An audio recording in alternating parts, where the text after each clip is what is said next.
senhor presidente. Anotado. Conselheiro Luciano Maia. Com o relator, presidente. Anotado. Conselheiro Marcelo Weidson. Com o relator, presidente. Anotado. Conselheiro Sebastião Cacheta. Com o relator, presidente. Eu também acompanho o relator e proclamo o resultado que, à unanimidade, o plenário do CNMP negou o provimento ao presente recurso interno. Da pauta disciplinar, temos ainda 2 processos, um com pedido de vista em mesa do conselheiro Luciano Maia e o outro, o que o advogado que se inscrevera para a sustentação oral não se faz presente, é o processo de número 100982, 2019, dígito 48, da relatoria do conselheiro Otávio Rodrigues. Indago o relator se está apto a proferir seu voto. Sim, senhor presidente. Presidente, pela ordem. Pois não. É só uma indagação. Se há registro de intimação da defesa, não é comum, de fato, que isso ocorra, e o regimento interno, no artigo 41, parágrafo único, exige que a intimação seja feita pessoalmente, e o artigo 95 explicita que a intimação deve se dar com 3 dias de antecedência. Então, faço apenas esse registro por não ser comum, de fato, nessa análise dessas matérias, a ausência do advogado. Conselheiro, ex-conselheiro, senhor presidente da NPR, eu teria as respostas prontas a lhe dar, mas como já afirmei em minha suspeição em caso anterior, com as mesmas partes, eu não respondo e passo a presidência ao corregedor. Assumo a presidência e passo, então, a palavra ao relator, conselheiro Otávio Rodrigues, para que possa nos tirar essa dúvida. Senhor presidente, eu não posso falar pela Secretaria-Geral, a quem é incumbida a responsabilidade por esses atos de natureza processual. Eu respondo pela relatoria do processo, que está com um voto disponível, foi enviado aos eminentes colegas conselheiros e conselheiras por e-mail. Agora, o que eu tenho, e serei fiel a uma decisão judicial, que foi objeto de comunicação a este colegiado, é a seguinte notificação emanada do eminente ministro Gilmar Mendes, respondendo pelo expediente relativo à medida cautelar na petição 9.068, com os seguintes dizeres: comunique-se com urgência, transmitindo-se cópia desta decisão à presidência do Egrégio Conselho Nacional do Ministério Público e ao eminente senhor conselheiro Otávio Luiz Rodrigues Júnior, possibilitando-se a imediata apreciação do PAD CNMP número tal, independentemente de sua reinclusão em pauta de julgamento. O que significa dizer, senhor presidente, também à luz da parte final da decisão do eminente ministro do Supremo Tribunal Federal, aspas, sejam sustados todos os efeitos da decisão que deferiu o pedido de liminar até o julgamento final do presente agravo, que o processo efetivamente voltou ao status quo ante, o que significa dizer que todos os advogados se encontravam intimados oportunamente para a sessão que foi suspensa pelo ministro Celso de Mello e que agora volta sem solução de continuidade a julgamento.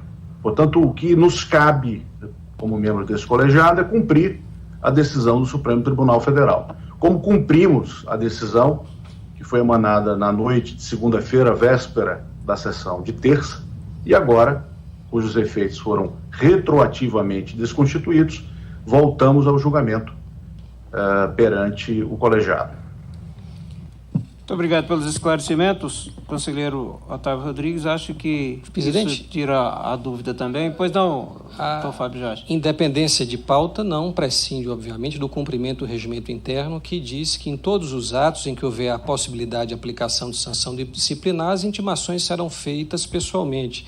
E mais ainda o artigo 95, parágrafo único, que diz que o acusado será intimado de todos os atos do processo com antecedência de 3 dias úteis. Como foi dito pelo relator que não há menção da Secretaria a respeito do cumprimento desses requisitos, eu solicitaria que ao menos fosse indagado a Secretaria sobre esse cumprimento, porque de uma forma ou de outra temos a possibilidade de iniciar um julgamento sem o cumprimento desses dois dispositivos, o que eu confesso que em 15 anos de atuação, de acompanhando a atuação do Conselho Nacional do Ministério Público, eu nunca observei. Então, só a solicitação, o requerimento para que seja, no mínimo, indagada a Secretaria sobre o cumprimento desses dois dispositivos. Agradeço a atenção. Pois não, muito obrigado, Udo. Eu indago a Secretaria, então, apenas para registro, se há algo nesse sentido. A Secretaria informa que não foi feita a intimação formal após ter sido informado dessa decisão na sexta-feira à noite, na última sexta-feira à noite. Muito obrigado, senhor secretário-geral. De qualquer maneira, já foi esclarecido pelo relator que nós estamos no cumprimento de uma decisão do ministro Gilmar Mendes, do Supremo Tribunal Federal, que manda reincluir imediatamente na pauta de julgamento. Acho que o processo não chegou nem a ser retirado de pauta, mas foi suspenso, não é isso? Se o relator pode nos explicar. Por favor, doutor Otávio. Senhor presidente, o processo foi retirado de pauta pela determinação do ministro Celso de Mello e pela decisão do ministro Gilmar Mendes, essa decisão foi tornada sem efeito. E com isso, volta-se ao status quo ante da última sessão. Ok. Obrigado pelo esclarecimento, doutor Otávio. E então podemos dar início ao julgamento. Vossa Excelência com a palavra para a relatoria e voto. Cuida-se de processo administrativo disciplinar instaurado pela Corregedoria Nacional do Ministério Público, em face do Procurador da República Deltan Martinazzo Dallagnol, nos termos descritos na portaria CNMP 80 de 2019, publicada pelo Diário Eletrônico CNMP de 12 de 6 de 2019. Eu transcrevo a portaria em todos os seus elementos, cuja leitura dispenso. Também transcrevo e reproduzo os prints e imagens do que foi publicado naquela rede social naquele momento. Farei menção a isso mais detalhadamente na sequência. E prossigo, senhor presidente, senhoras conselheiras, senhores conselheiros. Segundo a Corregedoria Nacional, com tal conduta, aspas, com tal conduta mascarada através de suposto exercício da liberdade de expressão, realizando campanha política indevida para a presidência do Senado Federal, de modo a buscar o descredenciamento de candidato determinado perante a opinião pública, deixou o processado de observar o seu dever funcional de aguardar decoro pessoal em respeito à dignidade de suas funções e à da Justiça, também ao prestígio do Ministério Público. Com isso, o requerido teria infringido o dever funcional descrito no artigo 236, inciso 10, da Lei Complementar 75 de 1993. A Corregedoria Nacional também ressaltou que a falta funcional seria punida com pena de censura nos termos do artigo 240, inciso 2º da Lei Complementar 75 de 1993. A instauração do PAD foi referendada pelo plenário do CNMP, sendo publicados portaria de instauração e o acórdão, cuja leitura também eu me reservo a não fazê-la, senhor presidente. Em 12 de fevereiro, determinou-se a citação do processado para apresentar defesa prévia, bem como intimação do Corregedoria Geral do Ministério Público Federal para apresentação dos assentamentos funcionais do membro recorrido. Em 21 de fevereiro, em razão da suposta ausência da divulgação e publicação dos votos divergentes vencidos de 2 ex-conselheiros, a defesa requereu o desarquivamento da RD, a anulação da certidão de trânsito em julgado, ulterior certificação do trânsito em julgado, nova citação dos membros e, caso indeferido o pleito de anulação e republicação, que se determinasse a renovação do prazo. Em 26 de fevereiro, este relator, antes de decidir sobre os pedidos de caráter sucessivo formulados pela defesa, entendeu necessário que a Secretaria Processual, em caráter de urgência, certificasse nos autos quanto aos fatos relatados.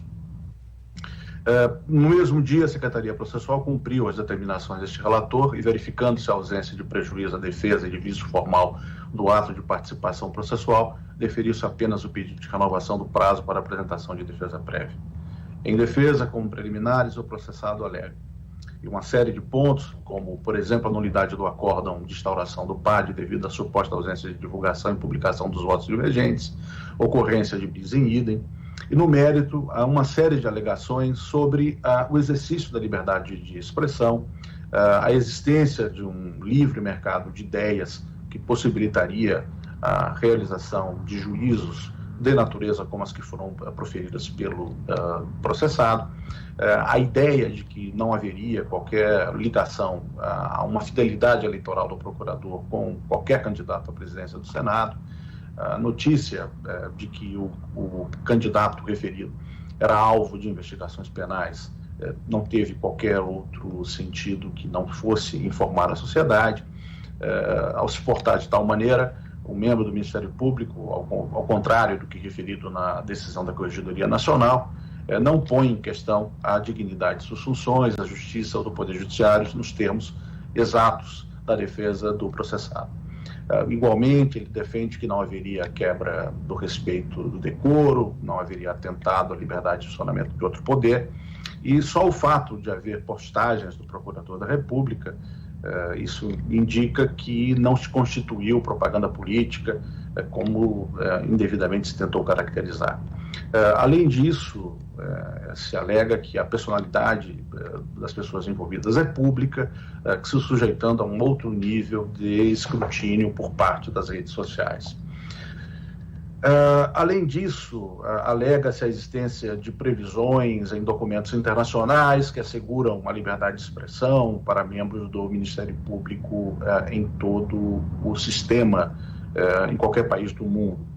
Além disso, as suas manifestações tiveram por objeto, entre aspas, encorajar o fortalecimento da cidadania como instrumento de controle, combate à corrupção e, objetivamente, incitar ao debate institucional sobre a necessidade de conferir-se maior transparência ao processo eleitoral para a escolha da presidência do Senado. Dentro de suas competências constitucionais, aspas, não se exige do membro ministerial que assista passivamente em camarote o legislativo atuar em descompasso com as pretensões democráticas de transparência e de controle do exercício do poder. Além disso, o processado traz casos da jurisprudência dos Estados Unidos, especialmente da Suprema Corte norte-americana. Por fim, renovou os pedidos que já foram destacados neste relatório. Em decisão de 16 de junho, este relator conheceu e, no mérito, deu parcial provimento aos embargos de declaração, sem efeitos infringentes, para apenas suprir a omissão quanto ao preliminar do bis in idem, esclarecendo que tal matéria somente seria analisada após a instrução do presente PAD.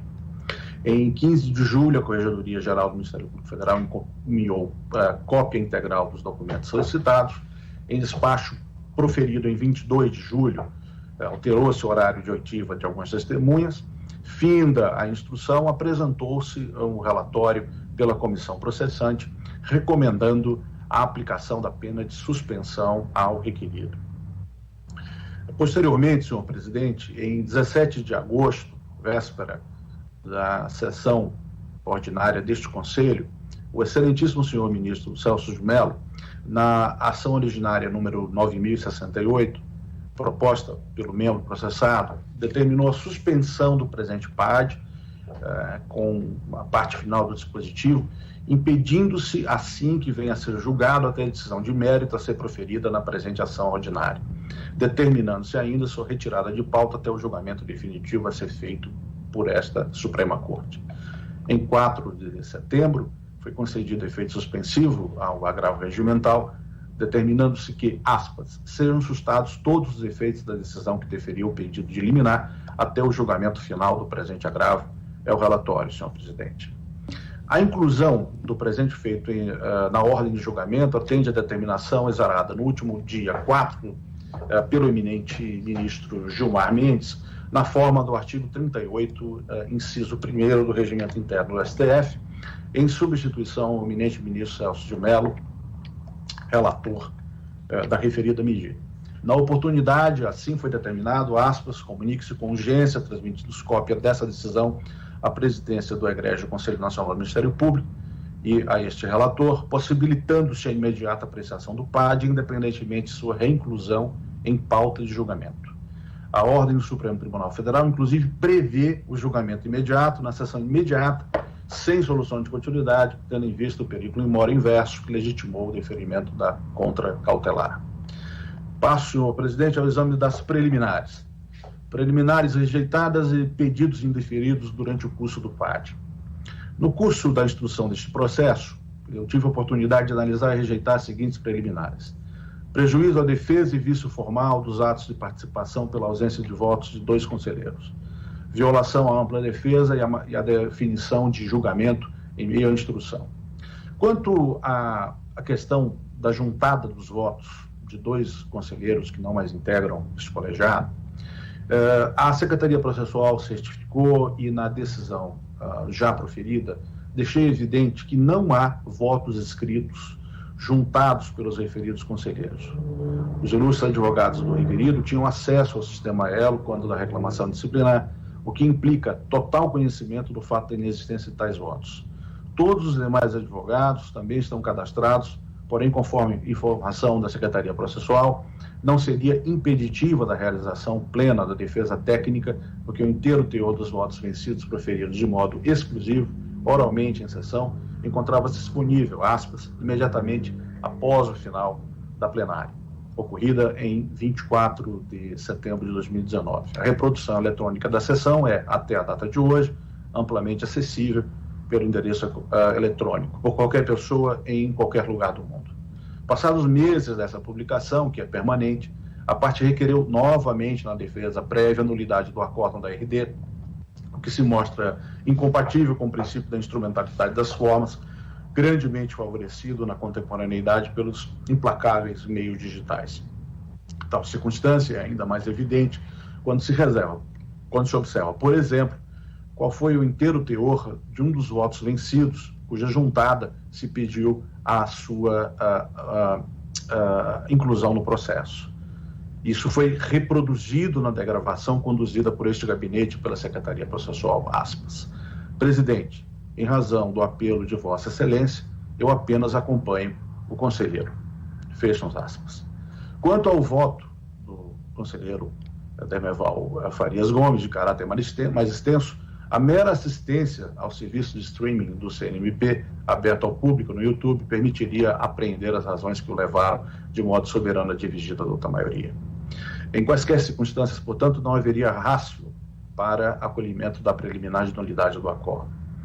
Quanto ao pedido de diligências complementares, eu faço aqui um longo arrazoado quanto à desnecessidade dessas diligências, especialmente em função do caráter referido da testemunha indicado ter sido posterior à própria oportunidade para sua indicação ao feito. Além disso, deneguei a juntada dos autos dos debates orais degravados ou em meio digital, em forma de vídeo, no âmbito da votação do Senado Federal. Assim, o fiz com base nestes argumentos. Os fatos processados dizem respeito especificamente às postagens realizadas por meio da mídia social, nos termos em que foi consignado na portaria de instauração, a qual dá os limites exatos da acusação. A prova oral já produzida pelo processado basta descrever o contexto da referida sessão, quanto mais considerando que as postagens em si são objeto da apuração, ocorreram em momento pretérito ao tal ato. Ainda que todo o conteúdo da referida sessão fosse imprescindível à defesa, ele está integralmente disponível na rede mundial de computadores. A íntegra dos debates, apartes e discursos ocorridos nas sessões senatoriais que conduziram à eleição da mesa diretora pode ser acessada por todos os atores do presente processo, sem necessidade da realização de diligência. Indeferiu-se também o prazo para manifestação de defesa, o que se justificou porque os documentos foram juntados aos autos em momento anterior à produção da prova oral, cabendo à defesa sobre ele se manifestar quando de suas alegações finais. Quanto ao pedido de retirada do processo de pauta de julgamento, igualmente indeferido, assim justifiquei. Este conselheiro, que pode ser observado ao longo da instrução, jamais cessou o direito de defesa e exercício do contraditório do processado. Sempre que necessário, restituiu prazos, renovou publicações e deferiu a produção de provas. Todas as questões preliminares nesses autos foram definidas fundamentadamente por este relator durante o curso do processo. Elas são, portanto, preclusas. Verifica-se que pende análise tão somente a alegação preliminar de bis em idem. Aqui, senhor presidente, eu faço uma narrativa do que aconteceu. Basicamente, nós tivemos uma informação oferecida a este colegiado pelo Corregedor-Geral do Ministério Público Federal, o senhor Subprocurador-Geral da República, Oswaldo José Barbosa Júnior, por o meio do ofício 339, datado de 1º de abril de 2019, que informou a Corregedoria Nacional que não havia procedimento disciplinar em tramitação no órgão de origem. Essa informação relacionava-se à apuração dos fatos noticiados pela Corregedoria Nacional. No âmbito deste PAD, por meio do ofício 383, datado de 28 de fevereiro deste ano, da Corregedoria Geral do Ministério Público Federal, da lavra da Subprocuradora-Geral da República, Eliseta Maria de Paiva Ramos, endereçada ao atual Corregedor Nacional, o conselheiro Reinaldo Reis, retificou-se a informação fornecida pelo ofício 339. A nova comunicação informou que parte dos fatos narrados na reclamação disciplinar que originou o presente PAD teriam sido objeto da apreciação pelo órgão correcional de origem. É amplamente consolidado por este Conselho o entendimento sobre sua competência concorrente para a instauração de procedimento disciplinar em face dos membros do Ministério Público. A atuação do órgão correcional de origem, portanto, não vincula nem impede o enfrentamento da questão por este Conselho Nacional. E aqui faço referência a diversos acordos do Supremo Tribunal Federal, vários precedentes do próprio colegiado, os quais eu me reservo a oportunidade para não os ler. Estabeleço também a própria previsão do regimento interno da Corregedoria da UMPF, indicando que, desta forma, não se está diante de uma revisão de processo disciplinar no sentido técnico. A representação, a qual corresponde a uma sindicância, tinha por objeto a coleta sumária de dados. Ela poderia ser causa exclusivamente da instauração de inquérito administrativo, conforme o artigo 246 da Lei Complementar 75. Somente ao final do processamento do inquérito administrativo é possível instaurar PAD para instrução e posterior juízo sobre a adequação de uma penalidade disciplinar. Não se pode esquecer, senhor presidente e eminentes colegas, que a criação do CNJ e do CNMP, por efeito da Emenda Constitucional 45, deu-se em larga medida como efeito de uma sensação social de generalizada impunidade de membros do Poder Judiciário e do Ministério Público, a qual era favorecida por órgãos correcionais ineficientes, desorganizados e muitas vezes coniventes. Retardo na apuração de fatos, prescrição de pretensões punitivas de membros dessas carreiras de Estado, informações desencontradas sobre a mesma situação de fato, que é descrita de maneira diferente ou contraditória pelo mesmo órgão, quando o Estado a se manifestar perante outras instituições, compadrio entre colegas de carreira, eis apenas uma amostra de situações que levaram ao descrédito do antigo sistema de sindicabilidade dos atos funcionais de juízes e de membros do Ministério Público. Essa é uma realidade que, apesar da grande evolução ocorrida nos últimos 15 anos, ainda permanece, e seu combate é uma das razões de existir de órgãos como o CNMP.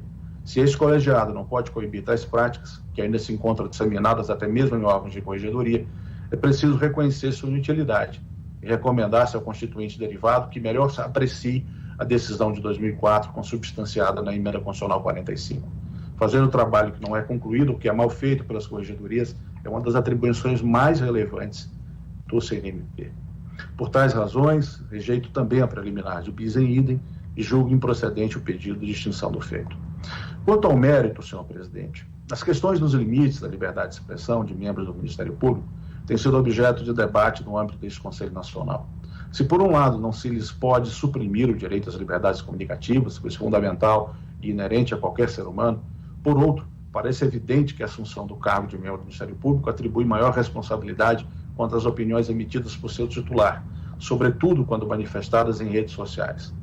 Em tais hipóteses, a informação é potencializada, tem condições de atingir proporções até então inimagináveis, causando danos irreparáveis à imagem de pessoas e de instituições. A par disso, muita vez, a opinião desses membros influencia a sociedade como se fosse a posição institucional sobre determinado assunto. A Corregedoria Nacional do Ministério Público, a fim de orientar os membros sobre a liberdade de expressão e o uso de redes sociais, editou a recomendação de caráter geral 1, de 3 de novembro de 2016, da qual se destaca um trecho muito relevante. Sendo vedados, contudo, ataques de cunho pessoal direcionados a candidato, a liderança política ou a partido político, com a finalidade de descredenciá-los perante a opinião pública, em razão de ideias ou ideologias de que discorde o membro do Ministério Público. Fecham-se as aspas. O esforço empreendido pelo Ministério Público no combate à corrupção, em seus mais diferentes níveis, é notório e nos últimos anos ganhou mais atenção e repercussão na mídia e na sociedade. De acordo com o regime constitucional da liberdade de expressão no Brasil, ele está baseado no princípio da responsabilidade posterior. Não há, salvo situações muito específicas, já discutidas no próprio STF, um modelo de intervenção prévia, como já salientou o ministro Roberto Barroso na ADI 4815.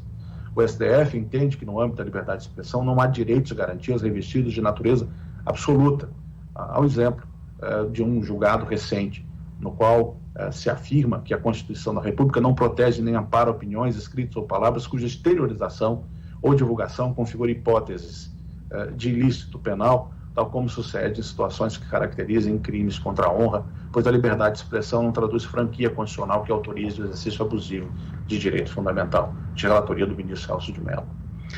Em julgado da relatoria do ministro Luiz Fux, enfrentou-se o problema do tema das liberdades comunicativas e seus limites no âmbito do Ministério Público. O acórdão tinha por objeto a decisão colegiada do CNMP que aplicou uma pena de advertência a um procurador de justiça por abuso na liberdade de expressão. Destaco trechos deste acórdão. A conduta imputada ao impetrante no processo disciplinar diz respeito à utilização de expressões inadequadas e desrespeitosas ao se referir à sociedade, a determinada autoridade judiciária federal, ao Supremo Tribunal Federal e ao Ministério Público, em entrevista concedida na qualidade de procurador da República. O STF não é instância recursal das decisões administrativas do CNMP, ao regular as atividades que se caracterizam como hipóteses nas quais se desrespeitou o princípio da autocontenção. Relatoria do ministro Luiz Fux, de 16 de maio de 2019. Para além de preservar o juízo primário do CNMP sobre as condutas dos membros do Ministério Público, o STF deixou evidenciado que os ocupantes de cargo público investidos de autoridades sujeitos ao escrutínio da imprensa e da sociedade possuem direito à honra. Quando a manifestação do autor é também agente público, deve ele agir com maior cautela ao exercer a liberdade de expressão. E aqui transcrevo trechos doutrinários nesse sentido. No presente caso, imputa-se ao requerido a infração ao dever de guardar decoro pessoal, descrito no artigo 236, inciso 10 da Lei Complementar 75. Em razão de, entre os dias 9 de janeiro de 2019 e 3 de fevereiro de 2019, por meio de sua mídia pessoal na rede social, Twitter, de abrangência mundial, com consciência e vontade, ter publicado uma série de frases que interferiam no processo eleitoral do Senado Federal, conforme juntado nos autos. O ponto central da imputação diz respeito à publicação de manifestações pelas quais se teria realizado campanha política indevida para a presidência do Senado, de modo a se buscar o descredenciamento de candidato perante a opinião pública. É incontroversa a existência das publicações na conta da rede social Twitter de titularidade do requerido. Ele confirma que foi o autor das publicações, não obstante divirja da interpretação que lhes possa ser dada.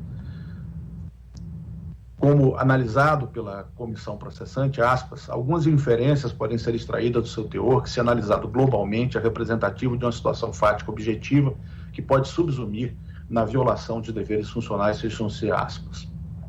A comissão processante faz uma série de análises e descreve a conduta do requerido numa sequência cronológica, numa escala de manifestações que vêm a se caracterizar como ofensivas a um dos candidatos à presidência do Senado Federal. E, evidentemente, com juízos que ultrapassariam o mero exercício da liberdade de expressão. O membro processado fez campanha pela votação aberta à presidência do Senado, com o intuito de expor aqueles que votassem em um dos postulantes, deixando implícito que tais parlamentares seriam lenientes com a corrupção. Essa associação fica evidente quando o requerido menciona as circunstâncias de o candidato haver sido investigado por esse delito alguns anos antes. Há também uma posição doutrinária que eu reproduzo aqui, no sentido de que é vedado aos membros do parquê realizar manifestações públicas de apoio em conteste a determinado candidato ou partido político.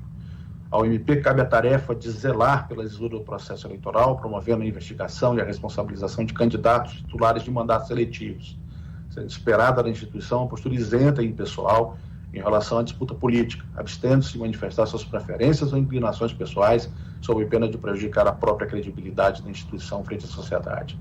No mesmo sentido, o membro do Ministério Público deve se abster de realizar manifestações públicas de discordância inconteste a determinado candidato ou partido político, pois ao fazê-lo também compromete a isenção e a credibilidade do Ministério Público perante a sociedade.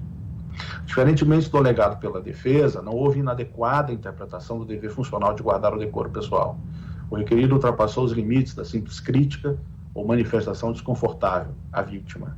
Ele atacou de modo deliberado não somente um senador da República, mas ao poder legislativo, constituindo violação a direito relativo à integridade moral de terceiros e à imagem constitucional do Parlamento. Em acórdão da primeira turma do STF, de 18 de agosto de 2020, no julgamento do mandado de segurança 37178, examinou-se outra vez o exercício do dever constitucional de controle e correição de membros pelo CNMP. Nesse recentíssimo aresto, de relatoria do ministro Luiz Fux, está registrado que o postulado da liberdade de expressão não pode ser invocado para excluir a possibilidade de responsabilização disciplinar de membros do MP que se portem de forma a violar elementos constitucionais fundantes da República e até a própria função do parquê, quais sejam o pluralismo político e a defesa das minorias. O STF, em síntese, afirmou algo que esse colegiado tem incidido em várias ocasiões. O membro do Ministério Público possui prerrogativas, direitos e deveres funcionais incompatíveis com a realidade jurídica do geral das gentes. Vitaliciedade, inamovibilidade, redutibilidade de vencimentos, independência quanto aos juízes funcionais, de entre vários outros direitos constitucionalmente assegurados.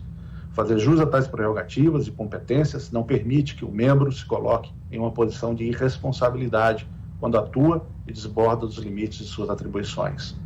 Poder em tal magnitude exige de seus titulares um nível superior de autocontenção, de modo especial quando seus atos interferem em processos políticos ou político-partidários. Um membro do Ministério Público Federal sentiu-se no direito de interferir no processo eleitoral do Senado da República. Não eram meras declarações de apreço ou desapreço a um candidato. Só isso já abriria margem para a discussão sobre limites condicionais dessas mensagens. Aqui ele foi além.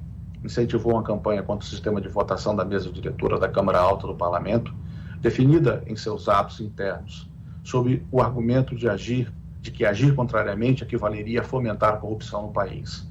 O líder dessa campanha em redes sociais é uma pessoa que se notabilizou como titular de uma operação do Ministério Público que combate a corrupção. Da ordem de fatos não pode ser equiparada ao mero exercício da liberdade de expressão. São os membros do Ministério Público os curadores da lisura dos processos eleitorais no Brasil. São eles os fiscais da coisa pública. Se é juridicamente admissível o que se fez na campanha à presidência do Senado, amanhã nada impedirá que semelhante movimento seja liderado pelo promotor eleitoral na comarca do interior contra um cidadão que seja candidato à presidência da Câmara de Vereadores ou contra um postulante à indicação do partido, em convenção para tal fim, a candidatura para o governo do Estado. Um curador de fundações será liberado a atacar o postulante a uma vaga no conselho de determinado ente fundacional. Ao Procurador-Geral da República, admitir-se-á que, por meio de postais em redes sociais, lidere uma campanha contra determinado postulante à presidência da República, o qual, se eleito, teria prerrogativa constitucional de reconduzi-lo ou não ao cargo. Reduzir este caso a um debate sobre liberdade de expressão é ignorar os imensos riscos à democracia quando se abrem as portas para agentes não eleitos, vitalícios e inamovíveis disputarem espaços, narrativas e, em última análise, o poder com agentes eleitos, dependentes do sufrágio popular periódico e com a imagem estigmatizada, algo que ocorre em todo o mundo, por atuarem nos difíceis ambientes políticos partidários.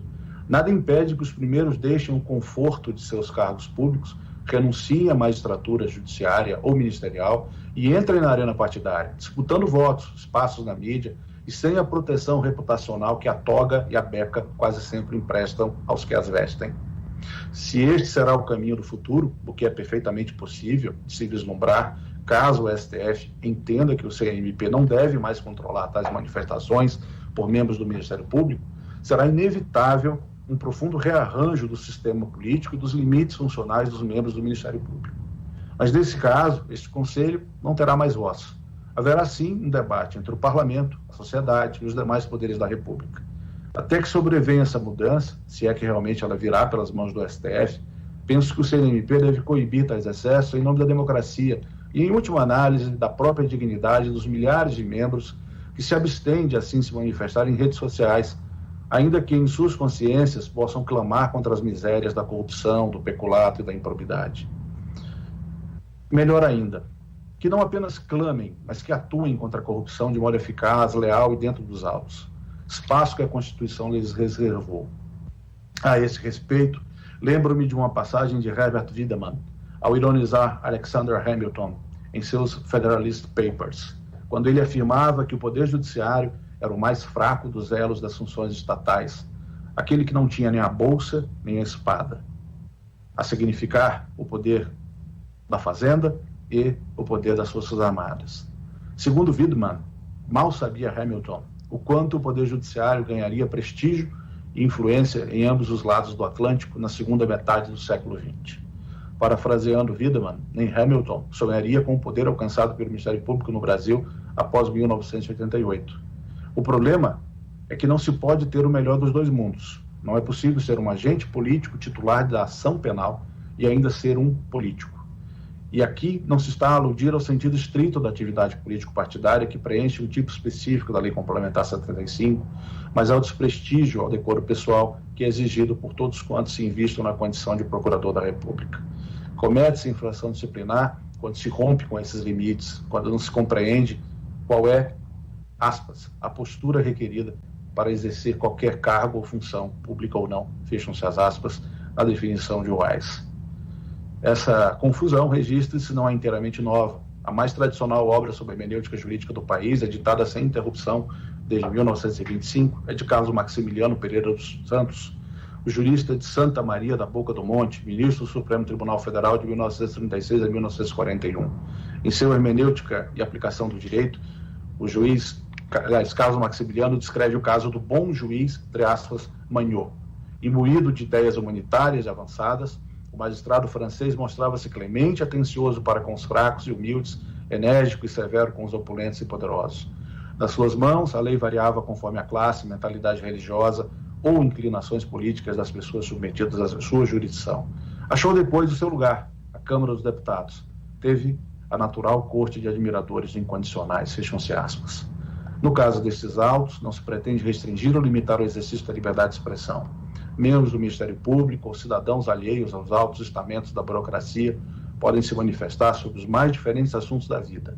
Não se admite, contudo, que um conselheiro de agência reguladora, por exemplo, faça campanha em redes sociais contra a escolha do presidente do Conselho de Administração de uma empresa regulada, ou que um juiz de direito se pronuncie em artigos de jornais sobre o escolhido em uma convenção partidária municipal. Há certos limites que não podem ser ultrapassados sem que se arruine a própria ideia de decoro e de liturgia de um cargo integrante de carreira de Estado. Nesse processo, almeja-se avaliar, a posteriori, a observância dos deveres funcionais impostos por lei a um procurador da República em razão do cargo que ocupa. À vista do contexto fático amplamente analisado, entendo que o membro violou o dever funcional de guardar decoro pessoal, previsto no artigo 236, inciso 10 da Lei Complementar 75. Quanto à não observância da vedação legal de exercer atividade político-partidária, no momento do referendo da instalação do presente pacto, ressalvei expressamente o entendimento de que suposta violação somente seria avaliada após a instrução do processo. A defesa, suscitada em alegações finais, no sentido de que o enquadramento da imputação estaria superado por ocasião da decisão do plenário, que referendou a instrução do PAD, não deve ser acolhida. Isso porque, nos termos do artigo 89, parágrafo 4º, aspas, a indicação da previsão legal sancionadora, exigida nos termos do parágrafo 2º deste artigo, não vincula as conclusões do processo administrativo disciplinar, observado o disposto no artigo 97 deste regimento. Fecham-se aspas. Assim, os dispositivos indicados na portaria de instauração como infringidos são apenas enunciativos e não vinculam o relator e o plenário quando do exame dos fatos após o encerramento da instrução. Deixo de acolher a conclusão da comissão processante exclusivamente porque adota o entendimento mais restritivo, segundo o qual o exercício da atividade político-partidária é aquele que se dá por meio de filiação, por meio de ação direta em favor de um partido político, seja por se participar de suas campanhas, suas eleições ou pleitos eleitorais propriamente ditos. Aqui faltou essa conexão direta com um partido específico. A vedação legal de exercer atividade político-partidária não foi infringida diretamente. ainda que com ela guarde muita proximidade. Quanto à sanção cabível, o dispositivo, como já ressaltado, é o artigo 240, inciso 2º. Na hipótese, sua incidência decorre diretamente do reconhecimento pelo processado do descumprimento do dever legal de guardar decoro por meio do reconhecimento da autoria daquelas postagens. O artigo 241 da mesma lei complementar estabelece, ainda que, aspas, na aplicação das penas disciplinares, considerar-se-ão os antecedentes do infrator, a natureza e a gravidade da infração, as circunstâncias em que foi praticada e os danos que dela resultaram ao serviço à dignidade das instituições e da justiça. Fecham-se aspas. É do conhecimento deste plenário que o processo ostenta contra si, que o processado ostenta contra si, condenação anterior e recente, proferida nos autos do PAD tal, de terminação 2018/99, ocorre que tal condenação teve seus efeitos suspensos por decisão do ministro Luiz Fux, do STF, proferida em 17 de 8 de 2020, na medida cautelar, na petição 8614. Não poderá ser, portanto, utilizada por qualquer fim neste processo. Em assim sendo, a natureza e a gravidade da infração, as circunstâncias em que foi praticada e os danos que dela resultaram, ao serviço e à dignidade do Ministério Público e da Justiça, justificam a penalidade de censura nos termos do artigo 240, segunda parte, inciso 2º da Lei Complementar 75. E indico aqui quais são as razões que levam a tal dosimetria. Interferência da eleição para a presidência do Senado, mobilização da opinião pública contra determinado postulante ao cargo por intermédio de redes sociais com número extremamente significativo de pessoas atingidas por essas comunicações digitais, julgamento de procedência parcial anterior a este caso do pedido de providências em face do horário requerido, a fim de que ele seja proibido de se utilizar das instalações e dos recursos físicos e humanos do Ministério Público Federal para fins políticos ou político-partidários, repercussão pública dos efeitos continuados à imagem e à integridade do Ministério Público Federal, por consequência dos fatos objeto deste processo, reconhecimento da autoria das publicações reproduzidas neste voto. Ante o exposto, senhor presidente, voto pela procedência do PAD para aplicar a Deltan Martinazzo Dallagnol, procurador da República, a penalidade de censura. Muito obrigado, conselheiro Otávio. Abro agora, então, para os debates, se houver interessados nesse momento. Só tem uma simples indagação ao relator, de cunho eminentemente formal, quanto ao mérito, à exposição, isso aí acho que não há discutir, mas só que no final a proposição do conselheiro por pena de censura. Pena de censura, senhor conselheiro.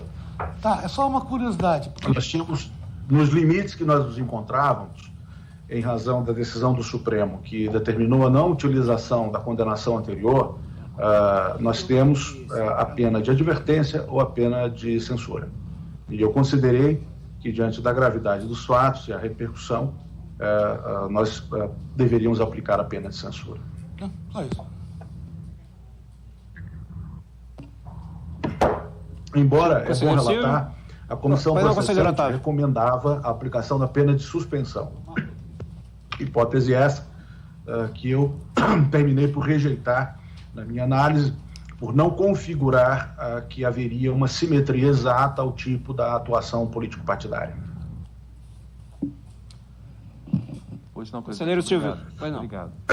Senhor presidente, em primeiro lugar, gostaria de enaltecer e elogiar o belíssimo voto do conselheiro Otávio. Tem dado lições a este plenário desde sua assunção ao Conselho Nacional do Ministério Público. Suas lições repercutem, inclusive fora das dependências deste Conselho Nacional. E ao elogiar o conselheiro, gostaria de aderir também à sua compreensão sobre a impossibilidade de se ter uma atividade aí político-partidária na atuação do membro aqui sob julgamento. Então, adiro a essa parte substanciosa do voto do ilustre conselheiro Otávio. Gostaria, senhor presidente, de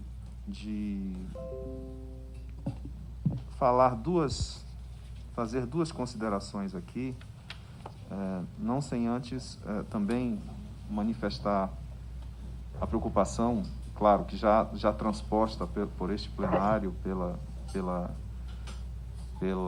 pelas palavras do conselheiro relator, mas a preocupação relacionada à intimação, que, claro, não será aqui deliberada e nem decidida por este CNMP e poderá ser discutida em outro foro, mas me preocupa essa questão da intimação, da forma de intimação para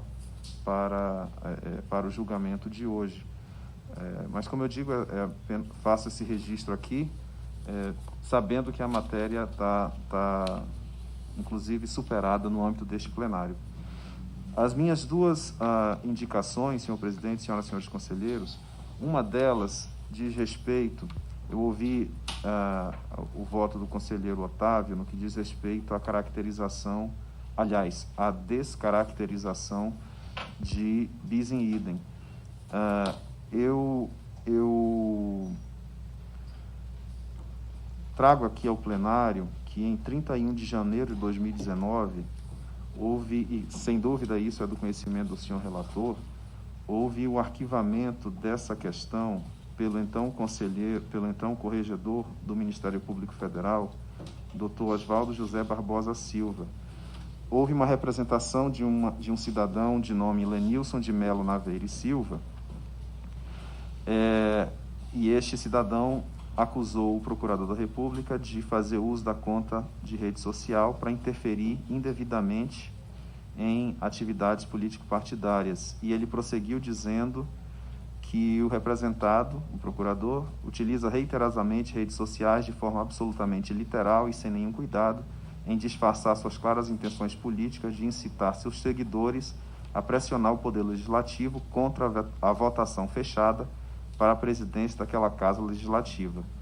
E aí argumentou ainda que, por meio do Twitter, pretende, em nome de um suposto ideal de combate à corrupção, prejudicar a possível candidatura do senador Renan Calheiros à presidência do Senado, com quem o representado não possuiria afinidade político-partidária. Prosseguiu, então, com outras informações e o objetivo da minha intervenção nesse ponto é dizer que houve o arquivamento pelo corregedor, indicando a liberdade de expressão daquele membro, que como cidadão pode exercê-la, e diz também o corregedor que, se por um lado é claro e manifesto que o Procurador da República expressa sua opinião desfavorável à votação secreta para presidente do Senado, é de rigor, por outro lado, reconhecer que estas comunicações ocorrem no âmbito da rede social e não por meio de comunicações oficiais. E mais ainda, disse que não se poderia haver nem se ter como confundidas a atuação particular com a atuação enquanto membro do Ministério Público Federal. E disse mais o corregedor que as críticas ao sistema de votação fechado produzem efeitos colaterais indesejáveis, mas indiscutivelmente consistem em um instrumento de controle social essencial ao aperfeiçoamento da democracia. Em outras palavras, houve o arquivamento, e eu gostaria de divergir nesse aspecto do senhor relator, também com fundamento no artigo 89, parágrafo 4º do Regimento Interno, no que diz respeito à configuração, neste caso, de bis in idem. E, caso não seja acolhida a indicação do bis in idem, no que diz respeito ao mérito propriamente dito, gostaria de ser coerente ao voto que lancei no PAD 898/2018-99, e naquele processo eu, dentre outras circunstâncias, não apenas relativas à questão da liberdade de expressão, mas também naquele processo pude indicar que o posicionamento de membros do Ministério Público a respeito de questões relevantes da vida nacional, das instituições brasileiras, não pode ser tido como veículo de possível sancionamento, seja pelo Conselho Nacional, seja pelas corregedorias locais. Em outras palavras, os promotores, procuradores, promotoras, procuradoras possuem a possibilidade de falar sobre questões que dizem respeito ao Estado brasileiro. Evidentemente que algumas vezes são assuntos candentes, assuntos complexos, mas nem por isso poderíamos ter como indevidas as manifestações a esse respeito. E poderia ser sobre a questão da votação fechada ou aberta no âmbito do Senado Federal, e poderia ser sobre o referendo sobre determinado assunto, como, por exemplo, a pena de morte, ou pela reforma de determinada legislação, ou pela forma de indicação de determinados agentes públicos ou agentes políticos. Enfim, poderíamos abrir várias circunstâncias nas quais a possibilidade de dizer sobre o que se pensa teria lugar. E eu creio aqui também que nesse específico processo, nenhuma dessas manifestações feitas pelo membro teria a possibilidade de influenciar no voto de qualquer senador. Afinal, ainda mais porque houve uma decisão judicial no sentido de que a votação deveria ser efetivamente fechada. Então, houve um assentamento judicial a tal respeito. O fato de haver palavras mais duras a respeito desse posicionamento, tampouco creio que seja indicativo de aplicação de penalidade. Então, senhor presidente, sendo breve também, e enaltecendo uma vez mais o voto do conselheiro Otávio, eu gostaria de me manifestar dessa forma a respeito desse processo. Muito obrigado. Alguém mais deseja debater? Se não, passemos à votação. Bom, passemos então à votação. Como vota o conselheiro Oswaldo Albuquerque? Senhor presidente, renovando os cumprimentos, eu também quero fazer minhas as palavras do conselheiro Silvio, quando afirma com muita propriedade que o eminente conselheiro Otávio sempre nos dá uma verdadeira aula de sabedoria e direitos dos seus votos. E justamente em razão do seu bem fundamentado e esclarecedor voto, eu o acompanho. Muito obrigado, conselheiro Oswaldo. Como vota a conselheira Sandra Krieger? Cumprimento Vossa Excelência no exercício da presidência nesse momento, ilustre corregedor-geral. Cumprimento também o autor do prodigioso voto, o relator, conselheiro Otávio, que muito bem esclareceu tudo no meu ponto de vista, razão pela qual, presidente, eu só chamo atenção ao proferir meu voto daquilo que extraí das palavras do corregedor-geral quando instaurou esse processo. E que justificou toda essa investigação e que resultou na pena que ele, corregedor, pugnou quando da abertura desse processo. Abro aspas. Com efeito, o representante ministerial reclamado buscou, fora de suas atribuições legais, interferir na eleição para a presidência do Senado Federal, em sentido inverso ao previsto no artigo 60, caput, do Regimento Interno do Senado, e ao que restou posteriormente decidido pelo Egrégio Supremo Tribunal Federal, no bojo da suspensão de segurança numerado. Assim exigindo, o membro reclamado denegriu e menosprezou a atribuição constitucional do Ministério Público de defender a ordem jurídica, o regime democrático, os interesses sociais e individuais indisponíveis, nos termos do artigo 127, caput, todos da Constituição Federal.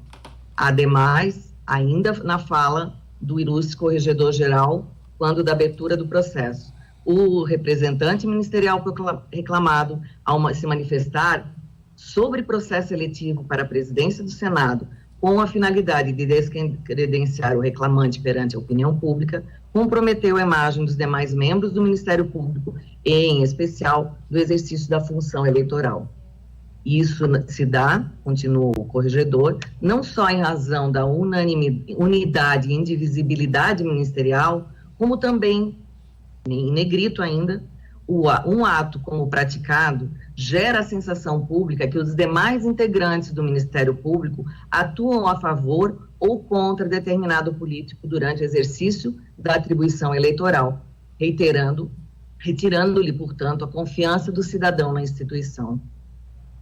Fazendo minhas as palavras do Corregedor-Geral, e que integra o voto do relator, inclusive que pugna Sua Excelência no final da imputação pela aplicação da censura, eu voto integralmente, colhendo o voto do relator e fazendo a aplicação da censura. É assim que voto, senhor presidente. Muito obrigado, conselheira Sandra Krieger. Como vota a conselheira Fernanda Marinella? Senhor presidente, em primeiro lugar, gostaria de cumprimentar o brilhante voto do conselheiro Otávio. Acho que o conselheiro Otávio foi muito criterioso e cuidadoso em ressaltar alguns pontos importantes no que diz respeito a este caso. Primeiro, no sentido de que estamos aqui a cumprir uma decisão do Supremo Tribunal Federal no que diz o julgamento nesse dia de hoje, nesta data e nesta oportunidade, não nos restando, portanto, escolhas no que diz respeito à forma da realização da intimação, o julgamento, da mesma maneira que o fizemos em sessão anterior, quando esse processo foi, então, retirado de pauta, também por uma decisão do Supremo Tribunal Federal. Então, aqui registre-se o cumprimento, então, de uma decisão judicial. Em segundo ponto, acho que vale ressaltar, senhor presidente, no que diz respeito à colocação do conselheiro Silvio, que foi muito feliz em tratar da liberdade de expressão de todos os brasileiros, de todo cidadão e de toda cidadã. É importante ressaltar que todos nós brasileiros temos, sim, liberdade de expressão. Temos, sim, a liberdade de nos manifestar e nos colocar nas redes sociais de maneira livre, sem a possibilidade ou impedida, sim, portanto, a censura no sistema brasileiro. No entanto, senhor presidente, acho que é importante ressaltar também que nós estamos falando de um agente público que exerce função pública e que muitas vezes a manifestação desse agente público no exercício da função pública se confunde com a própria atividade, a própria função pública por ele exercida, como se a própria instituição se manifestasse desta maneira. E considerando essa confusão entre a manifestação do agente e a manifestação da instituição a que ele representa, é importante registrar que não cabe ao agente público, nesse caso, não cabe ao membro do Ministério Público intervir ou se manifestar exercendo atividade político-partidária ou interferindo na atuação de um outro poder, comprometendo assim a independência funcional dos poderes estabelecidos pelo texto constitucional. Não poderia um membro do Ministério Público interferir, portanto, no processo eleitoral, político e de escolha dos dirigentes de outro poder, salvo se estivesse esse no exercício de uma função pública, no exercício de sua atribuição constitucional, o que não é o caso. Dessa maneira, senhor presidente, eu acompanho, então, o relator na integralidade do seu voto. Obrigada. Obrigado, conselheira Fernanda Marinella. Como vota o conselheiro Luciano Maia? Senhor presidente, também eu quero cumprimentar inicialmente o eminente relator, conselheiro Otávio Luiz Rodrigues Júnior, que, como sempre, com a sua erudição, ele nos brinda com o seu voto. As matérias preliminares não ensejam maiores comentários, já foram devidamente rejeitadas pelo eminente relator. Sem maiores delongas, eu acompanho Sua Excelência. No que tange ao mérito, a existência do fato é incontroversa, portanto, não se discute nada em relação à materialidade. No que concerne à autoria,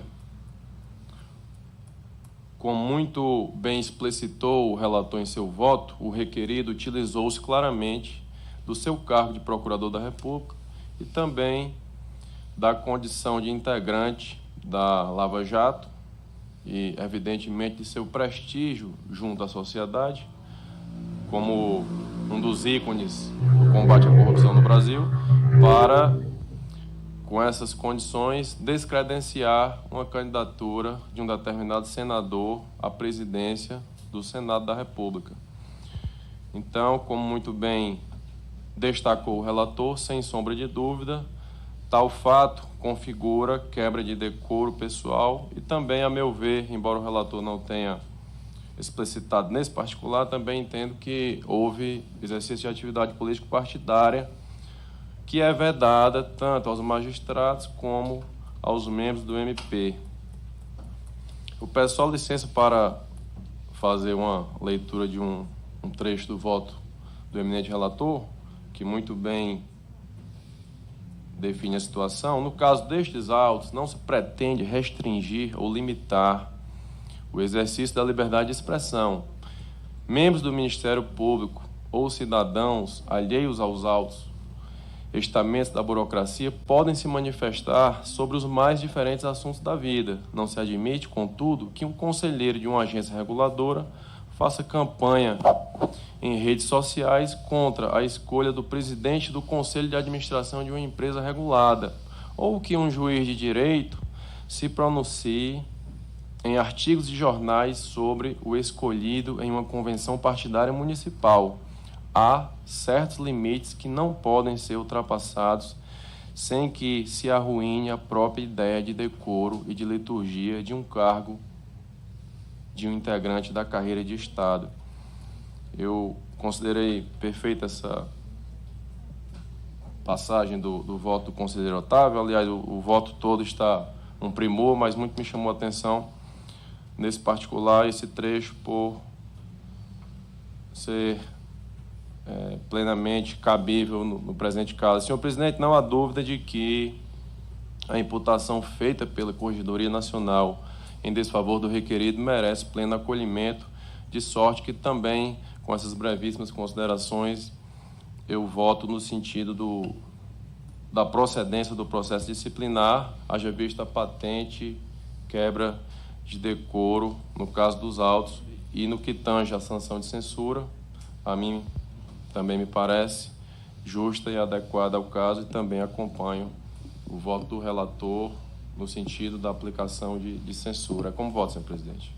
Muito obrigado, conselheiro Luciano Maia. Como vota o conselheiro Marcelo Weitzel? Senhor presidente, acompanho o relator na questão das preliminares e, quanto ao mérito, independentemente do alcance que isso possa ter tido na eleição, creio que o norte maior aí a fundamentar meu posicionamento é a intromissão, certo, no debate, na escolha por parte de um outro poder, no trabalho rotineiro legislativo de um outro poder. Nesse sentido, acompanho o relator. Muito obrigado, conselheiro Marcelo Weitzel. Como vota o conselheiro Sebastião Cacheta?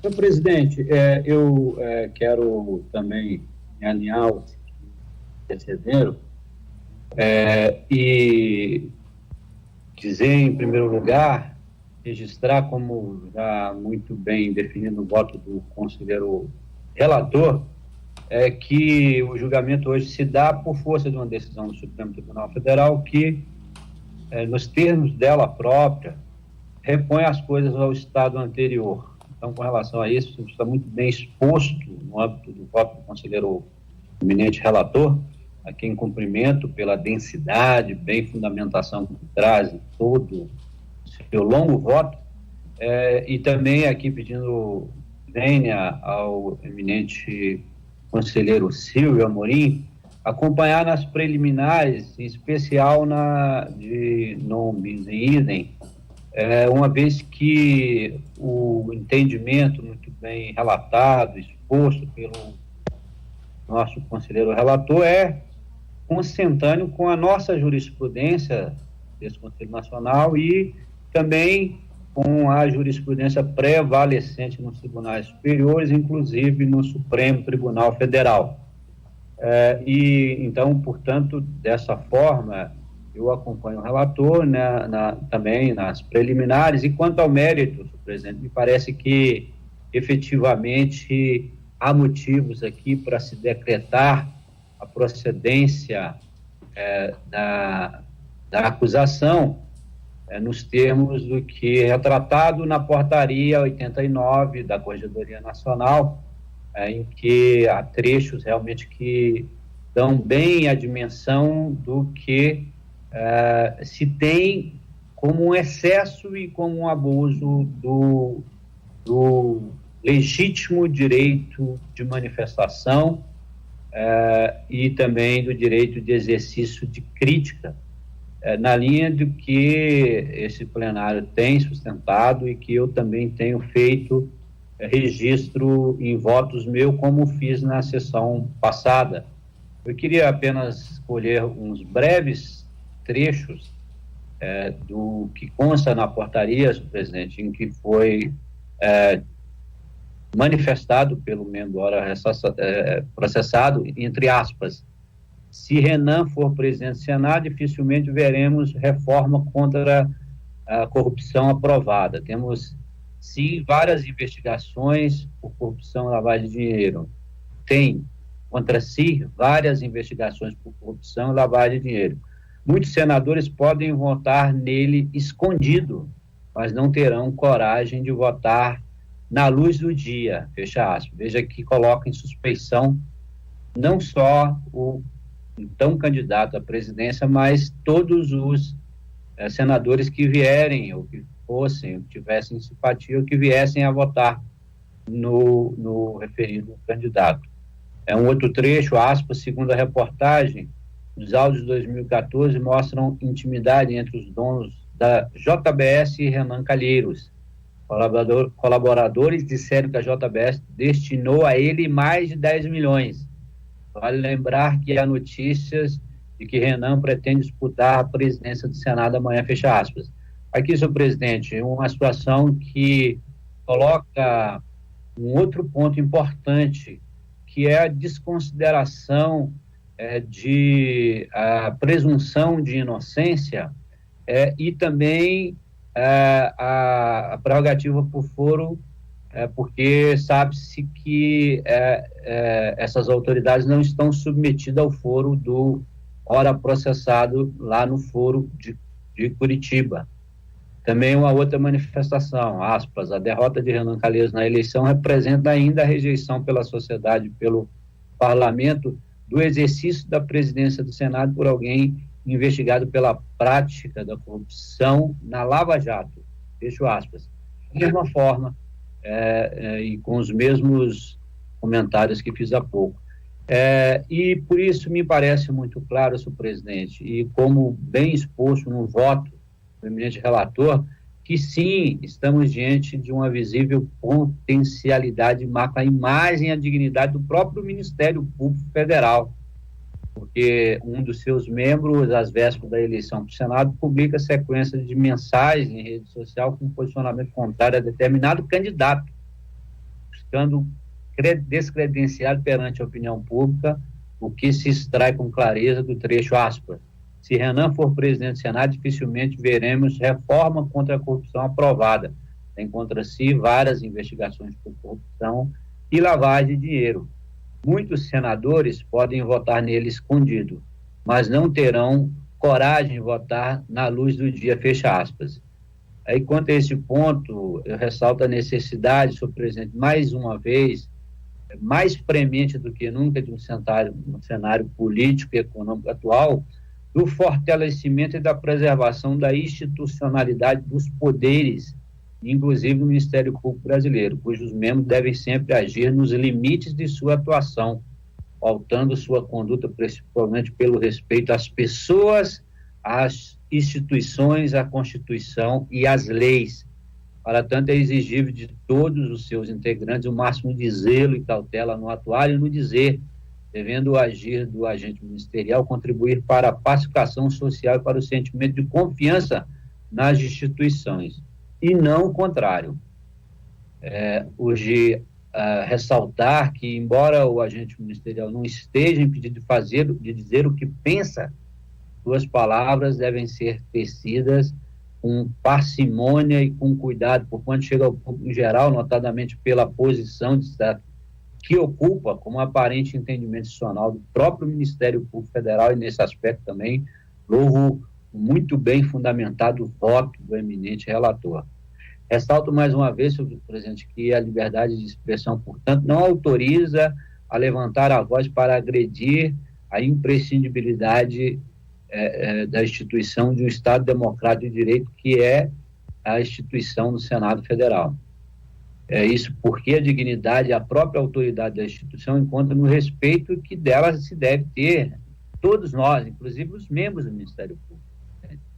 E, para terminar, eu ressalto aqui também, e faço como minhas, como fundamento do meu voto, as observações do eminente relator quanto ao que se pode ter para além desse caso específico, se não houver uma autocontenção dos membros do Ministério Público quanto à sua projeção na disputa política. Disse eu hoje, no julgamento anterior, e reafirmo aqui, que membros do Ministério Público têm todo o direito de se manifestar sobre a política, mas não se deve, não se pode, de jeito nenhum, se jogar ou, de qualquer modo, participar do jogo de disputa política e quando isso, de algum modo, chega até mesmo a flertar com o sistema da vedação, do não exercício da política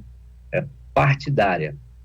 E nesse contexto, senhor presidente, e também aqui, concordando com o eminente relator, quanto à não existência, no caso concreto, porque não comprovado nos autos o exercício da atividade político-partidária, é que eu concluo pela configuração da infração disciplinar e pela sua adequação ao artigo 240, inciso 2 da Lei Complementar número 75 de 1993, com que se deve esse Conselho Nacional do Ministério Público aplicar a sanção de censura. Como voto, senhor presidente?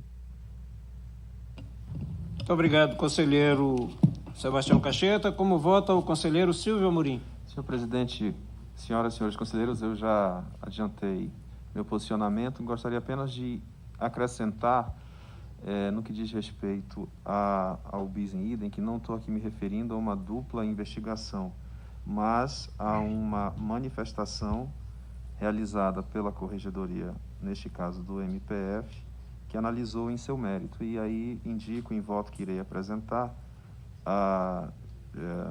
posicionamento jurisprudencial que tende a obstar que outro órgão julgador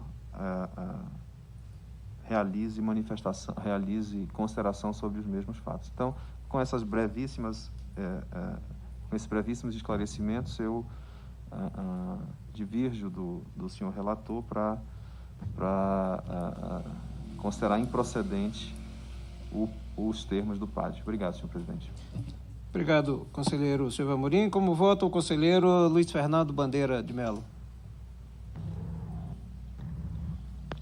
Senhor presidente, senhores conselheiros, eu ouvi atentamente o voto do conselheiro Otávio, que, aliás, está um primor, né? Eu até havia preparado algumas considerações para dividir com esse plenário, mas, efetivamente, a qualidade, que já é de todos conhecida, do voto do conselheiro Otávio Rodrigues Júnior, me exonera, em grande medida, né, de ter que tratar do relatório. Então, deixo aqui meu cumprimento ao conselheiro Otávio e queria só fazer uma reflexão nesse conselho, por ocasião do meu voto, que mais uma vez nos deparamos com essa temática, infelizmente ainda comum no CNMP, que são episódios de indevida verborragia de membros do Ministério Público em redes sociais, que não só impactam o prestígio institucional, mas contribuem para o acirramento dos ânimos, que, diga-se, andam em estádio de desequilíbrio. Conforme já externei em outras ocasiões, e repito agora, o trabalho dos membros do Ministério Público está mais na investigação e no combate pela condenação do que em alimentar a polêmica na sociedade por meio da mídia e das redes sociais. E, nesse sentido, esse CNMP tem dado várias decisões já quanto ao uso descomedido de redes sociais, atuando quando essas manifestações destoam da respeitabilidade exigida como modelo de conduta dos membros do MP, como também para a magistratura, etc. Então, o questionamento central em torno da celeuma, que é a liberdade de expressão dos membros, vem sendo exaustivamente discutido e aprofundado por esse Conselho Nacional, por meio de estudos, audiências públicas, seminários, né, inclusive por ocasião dos julgamentos de inúmeros processos, inclusive nessa sessão. Aliás, é tema exclusivo da edição deste ano da revista do CNMP, editada pela CAUGE, comissão que presido. Feita essa introdução, gostaria de comemorar, senhor presidente, a importância de que esse Conselho esteja hoje se pronunciando tempestivamente sobre o tema. A justiça tardia não é justiça, já dizia Rui Barbosa. Eu sou relator de um outro caso, relativo ao mesmo, Procurador da República, que acabou perdendo o objeto em razão da sucessão natural dos fatos, antes mesmo que esse Conselho pudesse apreciar. Vejo aqui, no entanto, que apesar de decorrido algum tempo, o Conselho aprecia tempestivamente que, aliás, foi um dos motivos ensejadores da decisão do ministro Gilmar Mendes, permitir que o Conselho se manifeste, né, a tempo sobre o assunto.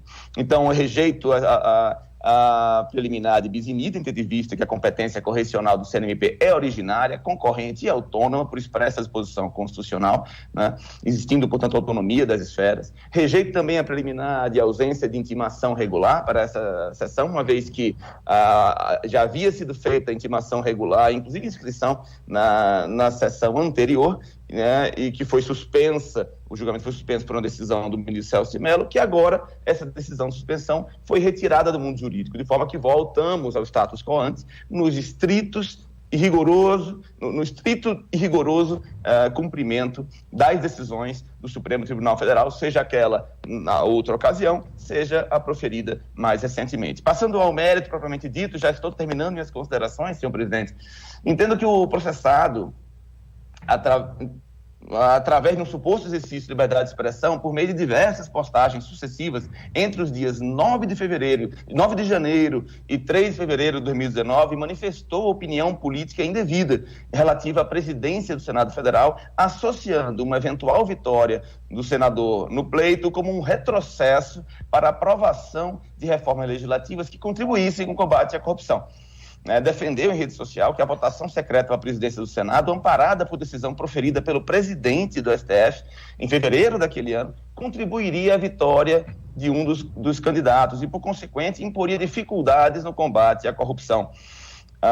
Ainda por meio de postagem, iniciou manifestações conclamando adesão à campanha em favor do voto aberto para o pleito em causa e fez através de uma hashtag voto aberto da divulgação de abaixo-assinado nesse sentido. Em 31 de janeiro daquele ano, o requerido faz ataque nominal ao autor da representação com publicação retomando fatos ocorridos 5 anos antes, no intuito de associar o nome do senador da República requerente à prática de corrupção. E eu queria destacar só uma das postagens, porque realmente me surpreendeu. Encerrado o escrutínio, retirada a candidatura pelo ora requerente, o processado publicou dizendo que a derrota de Renan Calheiros na eleição representa ainda a rejeição pela sociedade e pelo parlamento do exercício da presidência do Senado por alguém investigado pela prática de corrupção na Lava Jato. Ou seja, ele escreveu que estava satisfeito pelo fato de alguém investigado pela Lava Jato estar sendo já condenado pelo parlamento e pela sociedade. É exatamente nesse ponto em que a atuação do CNMP tem que se colocar. O Conselho foi criado 15 anos atrás para evitar alguns abusos. E me parece, né, que presumir que alguém, por ser investigado na Lava Jato, estivesse já desde logo inabilitado para a função pública, parece-me, sem dúvida, um exagero que ultrapassa as atribuições dos deveres do cargo de procurador da República. Portanto, já querendo terminar, me parece que aos agentes ministeriais não é dado escolher e divulgar quem, no seu sentir, detenha melhores condições de ser presidente do Senado Federal, ou, a contrário senso, quem não as detenha. E, em função disso, manifestar-se publicamente nesse sentido, por meio de campanha aberta em redes sociais. As publicações, especialmente pelo conteúdo, pela forma como foram realizadas e pelo período, representaram sim manifestação política por parte do membro processado e comprometem, nessa medida, a imagem e o prestígio do Ministério Público, à luz do exposto no artigo 127 da Constituição, demonstrando uma certa parcialidade de sua opinião e não se tratando de meras opiniões ou impressões pessoais. Isso porque, embora possuam também a liberdade de manifestação, ela não é um direito absoluto. Os membros submetem a um estatuto funcional que lhes exige cautela na conduta pública e privada, possibilidade que suas manifestações sejam controladas a posteriori, não se trata de censura prévia, mas nesse caso, a posteriori, para aferir eventuais desvios nos deveres de urbanidade e decoro. Tem prevalecido, finalmente, na jurisprudência do CNMP e foi expressa a recomendação de caráter geral número 1 de 2016 da Corregedoria Nacional, onde a diretriz A, inciso 5, diz que a manifestação de apoio a pré-candidato por membro ministerial constitui infração disciplinar em razão da não observância de conduta vedada pelo artigo 237, inciso 5º da Lei Complementar 75. Sob pena de comprometimento do exercício do seu ministério constitucional de guardião do regime democrático. Impõe-se, portanto, o controle desse Conselho e a consequente exigência de um padrão de conduta rigoroso para o MP é essencial para a imagem e credibilidade da própria instituição. Dito isso, senhor presidente, num resumo rápido de minhas considerações que estavam aqui anotadas, eu julgo procedente o processo administrativo disciplinar para condenar o processado à pena de censura nos exatos termos propostos pelo relator. É como voto. Muito obrigado, conselheiro Bandeira. Eu, antes apenas de revelar aqui meu voto, mas eu quero apenas fazer também uma breve ponderação. Eu acho que há uma diferença grande entre manifestação política, que eu defendo, que os membros do Ministério Público podem ter, como qualquer cidadão, os membros do Judiciário e qualquer outro, do que seja uma pregação política. Nesse caso aqui em particular, que nós estamos analisando, pela grande quantidade de postagens que o requerido fez nas redes sociais, inclusive estimulando a assinatura de abaixos assinados e fazendo diversos relatos, deu para entender bem, na minha visão, que ali ele estava tentando interferir realmente no que estava para acontecer no Senado, na votação para a presidência do Senado. Então, dessa forma, eu entendo que não foi apenas uma manifestação política, mas uma pregação política, que aí sim eu entendo que é vedada aos membros do Ministério Público. Então, eu acompanho integralmente o bem lançado voto do conselheiro Otávio Rodrigues e proclamo o resultado. O Conselho Nacional do Ministério Público, por maioria, julgou procedente o processo administrativo disciplinar para aplicar a pena de censura ao requerido, vencido o conselheiro Silvio Amorim, que entendeu pela existência de bis in idem com procedimento arquivado anteriormente pela Corregedoria do Ministério Público Federal e, no mérito, pela improcedência. Concluído, então, esse processo, nós faremos agora uma breve suspensão dos nossos trabalhos, da nossa sessão, pelo exato período de 1 hora. São agora 12 horas e 43 minutos.